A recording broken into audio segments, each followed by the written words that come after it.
E como a gente viu no começo do jornal, o resultado da NVIDIA no último trimestre ficou acima do esperado, impulsionado por inteligência artificial e pelos data centers. A divulgação do balanço foi agora há pouco, veio depois do fechamento do mercado nos Estados Unidos e, claro, foi destaque na CNBC. Temos um ganho na linha superior e inferior, $1,62 ajustado, o que é maior que as expectativas do lado de compra no quarto trimestre, em receitas de 68,1. Isso sobe 20% trimestre a trimestre, então sequencialmente, para a receita do centro de dados. Também veio exatamente na linha do que o lado de compra estimava, maior que o lado de venda, 62 bilhões. Em relação às margens brutas, com as preocupações que temos sobre os preços da memória e outros fatores, as margens brutas ficaram em 75%. Voltarei com algumas citações, mas tem uma longa aqui do próprio Jensen e também lhe forneceremos mais dados. E a gente vai falar mais, claro, sobre o balanço da NVIDIA e também outros destaques do mercado de tecnologia nessa quarta-feira. Eu converso agora com Arthur Igreja, especialista em tecnologia e inovação. Arthur, boa noite para você. Sempre muito bom ter você aqui com a gente. Obrigada. Boa noite.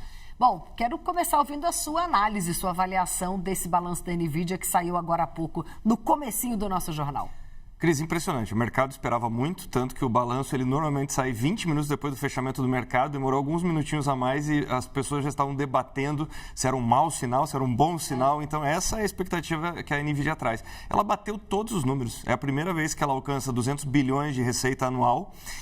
Um crescimento extraordinário, 74% em comparação ao mesmo período do ano passado. Então, se nós pegarmos o mesmo trimestre e fazer essa comparação, e tinham dois pontos que os analistas estavam muito ansiosos, né? Primeiro, margem, como nós vimos há pouco, por causa da escassez de chips de memória, mas o que a NVIDIA tem conseguido fazer é o seguinte, não só conseguir memória para ela, mas repassar preço. E o segundo ponto era crescimento de data centers. E eles continuam absolutamente robustos. Então, da onde vem esse crescimento? Das chamadas hyperscalers, né? As principais empresas de tecnologia que continuam comprando muito.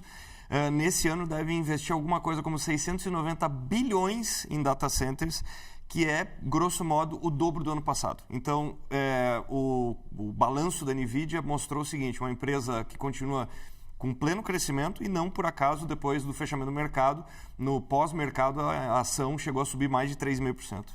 Ou seja, o que motivou mesmo esses números foram os data centers, é isso? 100%, porque a NVIDIA ela apresentou durante essa chamada que ela está tendo problemas no mercado. Olha só que coisa curiosa, no mercado de placas de vídeo para games, que já foi basicamente o único negócio deles. E o mercado ignorou por completo. Falou, olha, essa parte já não importa mais. Então, o crescimento deles vem dessa nova geração de chips. E o Jensen Huang falando que a demanda continua exponencial. Então, na chamada de hoje, ele falou que desde a chegada do ChatGPT, o crescimento por chips para data center se multiplicou em 13 vezes. Nossa. E eles ainda continuam não conseguindo atender essa demanda. É impressionante.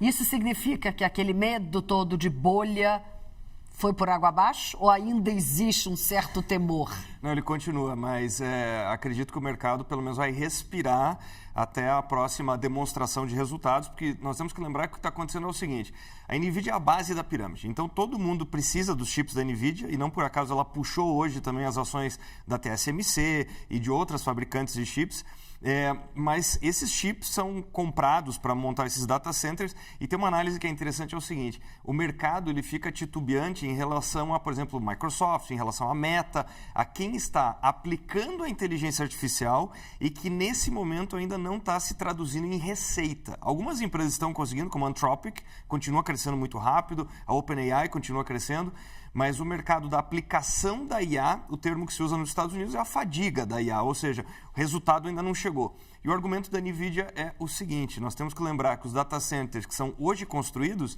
eles vão gerar resultado no futuro. E quando essas empresas, as hyperscalers, demonstram os resultados, são os resultados do passado. Então é por isso que o mercado ele fica olhando o que está acontecendo com quem usa esses chips, mas no final das contas também ele fica muito tranquilizado por saber que continua essa demanda por parte da NVIDIA. Ou seja, pode ter bolhas para um e não para outros. Exatamente, exatamente. Ou esse descolamento no tempo, né? Porque o mercado, ora, está avaliando a aplicação da IA, só que a aplicação de uma IA que era possível com os data centers de alguns anos atrás. Ou seja, quando uma empresa como a Meta ou como a Microsoft, ela exibe seus resultados, ela está mostrando a estratégia que ela fez nos últimos anos. E o que a NVIDIA está mostrando que é possível daqui para adiante. E uma coisa que chama atenção na empresa é que o Jensen Huang ele mostra um roadmap de 5 anos adiante, e a empresa consistentemente tem conseguido entregar essas novas gerações de chips. Tanto que uma grande expectativa para o mês de março, segundo ele, na convenção anual da NVIDIA, será apresentado um chip absolutamente revolucionário, uma nova geração. Então é por isso que a defesa dele é que esses investimentos continuam sendo feitos. Por quê? Porque existe uma trajetória sólida futura. Ou seja, o mercado está muito assustado em ainda não ver a receita da IA. E o que o balanço da NVIDIA está mostrando é que talvez o mercado tenha que ter um pouco mais de calma. Dá para ser mais revolucionário ainda? Essa é uma belíssima pergunta. Vamos ver o que eles vão lançar em março. Em março, final de março, você me responde, né? No meio de março. Com certeza. E um ponto importante, só para fechar, o que foi enfatizado hoje também, a dependência dessas empresas caiu. Então, foi muito interessante, chegou em 50%, porque uma das críticas que existia é que a NVIDIA tinha muito poucos clientes, ou seja, essas 7 magníficas, enfim, e mais Oracle. E nesse momento já caiu para 50%. Então, a NVIDIA, ela começa a ter receita importante, por exemplo, em fabricantes de carros, em outros fabricantes de robôs, em outras áreas de atuação. Então, estrategicamente, ela está menos exposta. Ou seja, tua pergunta em relação, pode ter bolha para uns e não para outros, até mesmo no mundo da IA. Ou seja, podemos ter algum solavanco nas empresas de software, e o mais interessante é que a NVIDIA continua preservando margens de software fabricando hardware. Então ela bateu 75% de margem que o mercado achava que era impossível. Bom, vamos falar também de um outro destaque aí do dia, que foi o lançamento dos celulares da Samsung. O que celulares novos fazem ou farão que os antigos não conseguiam fazer? Explica pra gente exatamente qual é a grande novidade aí. Pouca coisa, mas o pouca coisa já se torna muito, porque faz muito tempo que nós não temos uma grande revolução, né, nos smartphones. Então, a grande revolução do dia foi justamente esse modo privacidade. A Samsung ela apresentou essa tecnologia em 2024 e agora ela coloca na sua linha S26, que é uma incrível capacidade de gerir os pontos de LED da tela. Da seguinte maneira, a pessoa que está usando o celular, ela consegue ver a imagem perfeitamente, mas quem está ao lado não consegue. Diferente da aplicação da película, que acaba mudando o comportamento da tela em definitivo. Então é uma tela que, se a pessoa habilita esse modo, ela consegue ver com clareza, mas quem está ao lado não.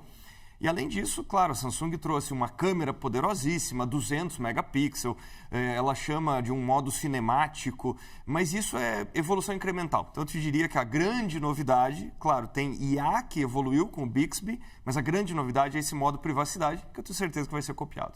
E essa questão da IA agêntica que eles falam que eles estão trazendo para o celular? Olha, eles bateram nisso na IA agêntica e também numa IA que funciona melhor com contexto. O que eles querem dizer com isso? É uma IA menos genérica, uma IA que consegue ser mais proativa, consegue ajudar mais a pessoa. Então, consegue olhar, por exemplo, olha, já estou tentando ajustar a sua agenda sem a pessoa pedir, esse tipo de coisa. Mas isso é muito mais para entregar essa grande pergunta que o mercado faz, o que você está fazendo em relação à IA, e é um statement, é um posicionamento da Samsung, principalmente para bater na Apple, porque é a sua grande concorrente, porque a Apple está incrivelmente atrasada quando o assunto é entregar IA no seu aparelho. Então, quando a Samsung dá destaque para isso, também é muito para evidenciar o que a concorrente não tem. Vou passar para o Guilherme Ravache. Guilherme, fica à vontade. Guilherme, queria te fazer uma pergunta aí sobre esse lançamento da Samsung, né? Boa noite, Arthur.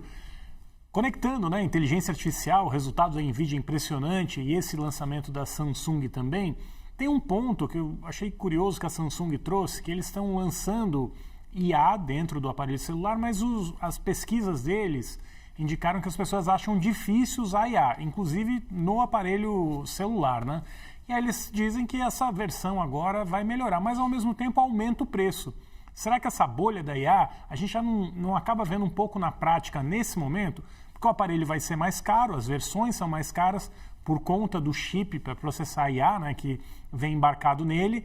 E até que ponto a IA não decepciona ou não está decepcionando quem faz uma aposta? E eu não estou falando do investidor, estou falando do consumidor normal que usa no dia a dia.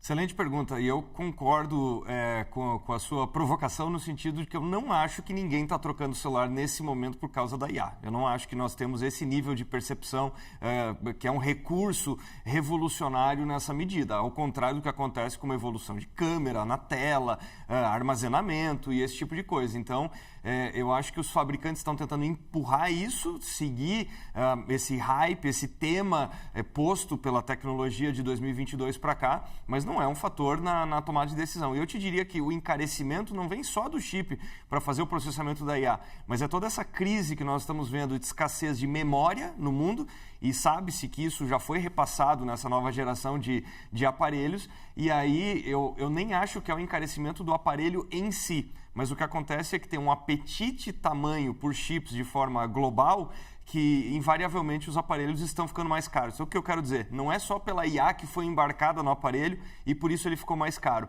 mas é porque está faltando chip no mundo inteiro, então qualquer coisa que tenha componente eletrônico está ficando mais caro. Então, o que acontece em vários países, como é o caso do Brasil, é que as pessoas acabam retardando essa troca do aparelho, ou quando sai um novo, acaba trocando, por exemplo, sai o 26, acaba comprando 23, 24, por aí vai. Mas eu não acho que as pessoas estejam comprando smartphones por causa da IA. E o preço aí desse aparelho mais caro aqui no Brasil vai ser mais de 15 mil reais, né? Vamos combinar que é muito caro. Bom, pra gente encerrar, Arthur, não posso deixar de te perguntar sobre a XSW, o South by Southwest, maior festival de inovação e criatividade do mundo. Você já me disse aqui que se tivesse que escolher um único festival, que eu acho difícil que você vá em todos, né? Mas que seria o XSW. Qual é a sua expectativa para esse ano? Altíssima, altíssima.